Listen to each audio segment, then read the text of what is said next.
What is up, winning team? Hello, everybody, and welcome back to our David versus Saul series. Man after God's own heart, a man who cared more about the people, a man who feared God versus a man who feared the people. And the prideful versus the humble, or the humble versus the pride, to get it the right way around. We are now in chapter 25. And we have just got to the part where the Lord delivers Saul on a platter to David, and David could have just sliced off his head. But David spares Saul, obviously, because that's who he is. And not only that, he still honors him, and Saul, breaks down in tears, and because he understands, like, surely this man is going to be the king of Israel and the king of this kingdom, because what he's just experienced after him in his jealous, prideful anger pursuing David and killing others. He couldn't believe that when given the opportunity, David would not do the same. And David even says, how can I kill the anointed of the Lord? So we're dealing with two very different men here. Now we're in chapter 25. If you guys want to know more, and this is your first video watching about this series, go and check out the playlist in the description box where I have the whole of the videos. This has been going on for a long time, so you might want to just hop in. If you do the first video, you need to hop in soon, because we still haven't got to David becoming king yet.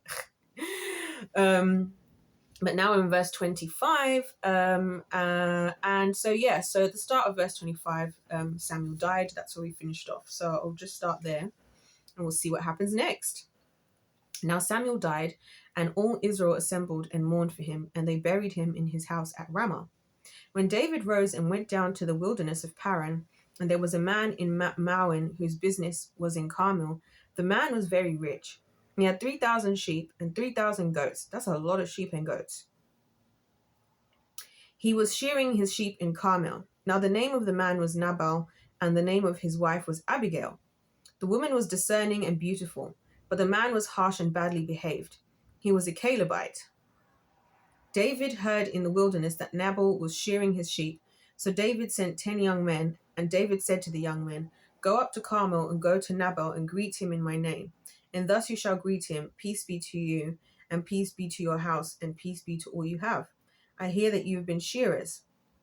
Now your shepherds have been with us, and we did them no harm, and they missed nothing all the time they were in Carmel. Ask your young men, and they will tell you. Therefore, let my young men find favor in your eyes, for we have come on a feast day. Please give whatever you have at hand to your servants and to your son David." Okay. When David's young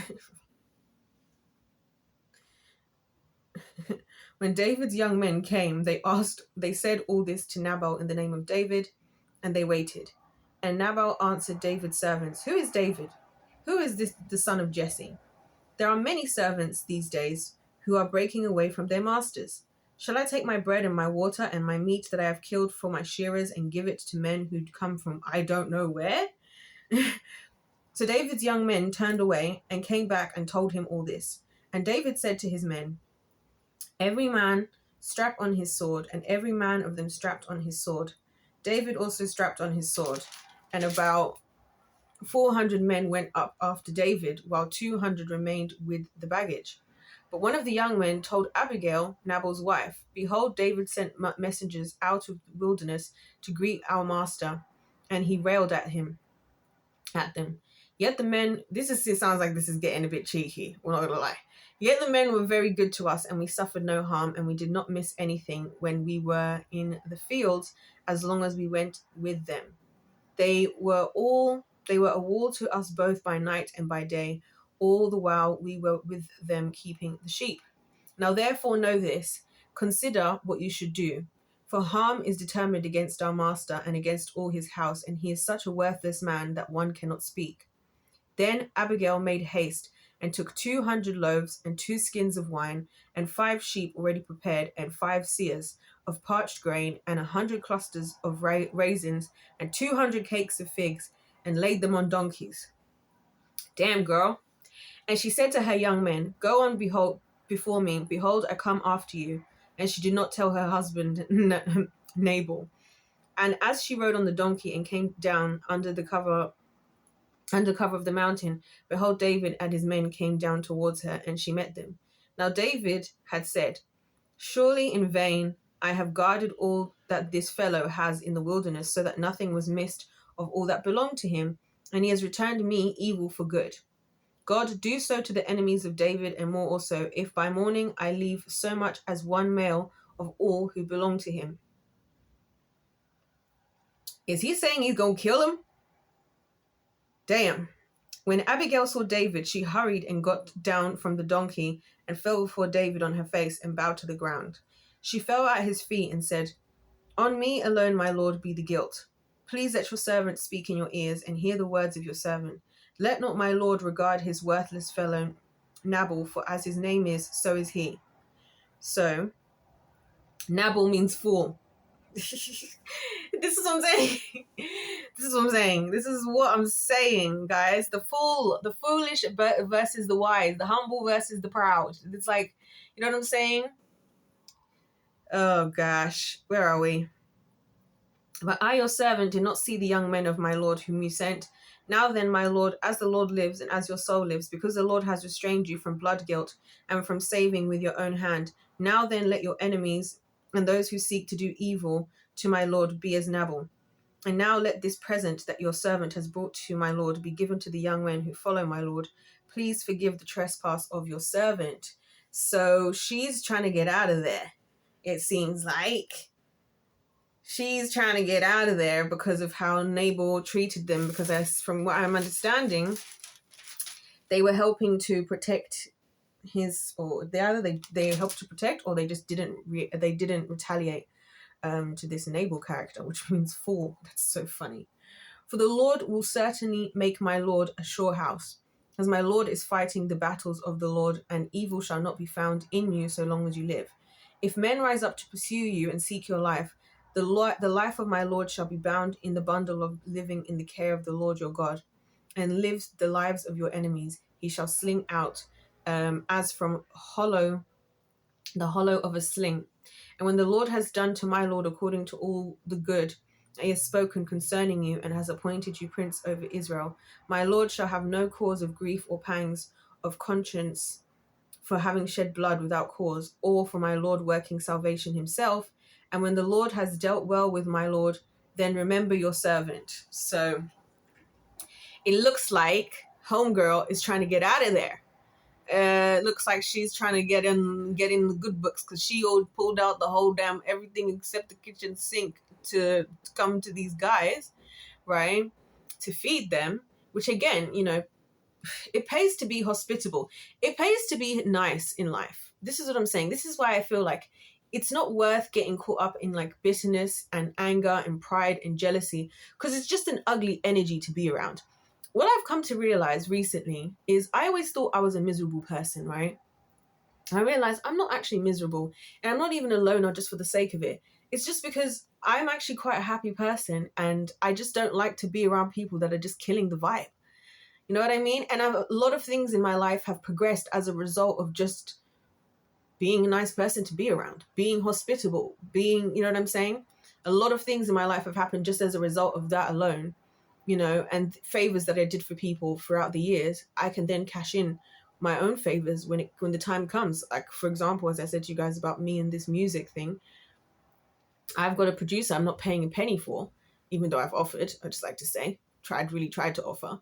But then again, it's because when I was doing what I was doing, I was putting him on in my events and my things. And these things, they happen to me all the time, where something really good happens to me because of some favor I did for someone, or some way I treated somebody years ago or something.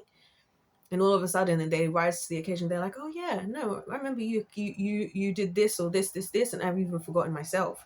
So it pays to be hospitable, and also pays not to be. Because now, if he's the only one that's annoying, this Nabal guy, and probably the people around him are kind of sick of him as well. So they're not exactly, I don't think that they're exactly, in a rush. I mean, his own wife is off cooking for the ops. That's crazy. And David said to Abigail, this is verse 32, and David said to Abigail, blessed be the Lord, the God of Israel, who sent you this day to meet me, Blessed be your discretion, and blessed be you who have kept me this day from blood guilt and from working salvation with my own hand. For as surely as the Lord of the God of Israel lives, who has restrained me from hurting you, unless you had hurried and come to meet me, truly by morning there had not been left to Nabal so much as one male. Then David received from her hand what she had brought him. And I want you to notice as well, right? Notice how David, when confronted with the fact that maybe the decision he was making isn't the best, is quick to change. And again, that's humility. He's quick to change what his plan is and to adjust. And we see that happening a lot with David, where he stops to think, even if he has his own ideas of what he wants to do, once confronted either by God saying you can't do this or you shouldn't do this or whatever, he actually does take a minute to stop and think. So I respect him for that, and having the humility, because somebody else would be like, you just rallied all the troops, right? You know, what you're going to do now, say, oh guys, yeah, after all of that and after we've all just been sharpening our swords, actually change of plan, we're not going anymore. Some people, especially some men, wouldn't want to do that. They'd want to stay with the mission because they wouldn't want to look like a coward. They wouldn't want to look like whatever. Whereas David, he's just here comfortably humbling himself. Like, you know what? Fair enough.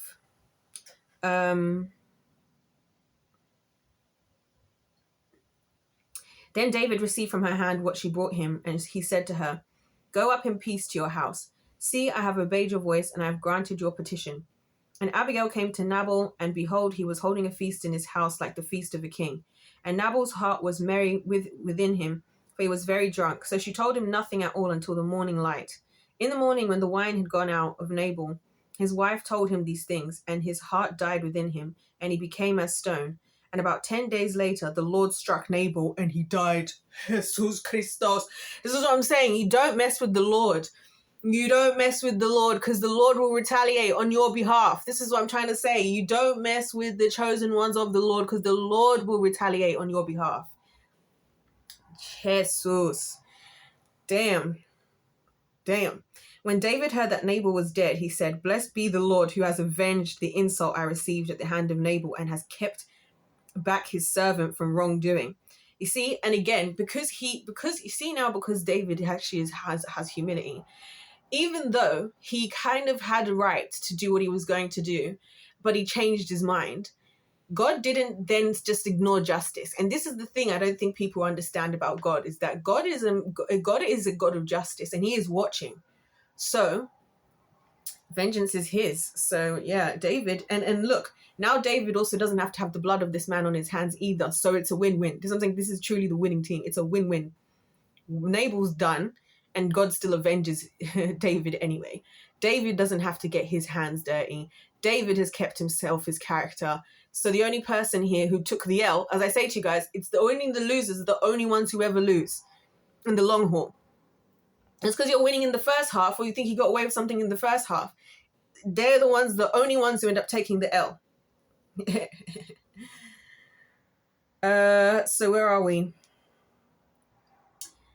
The Lord has returned the evil of Nabal on his own head. So we're in verse 39. Then David sent and spoke to Abigail to take her as his wife.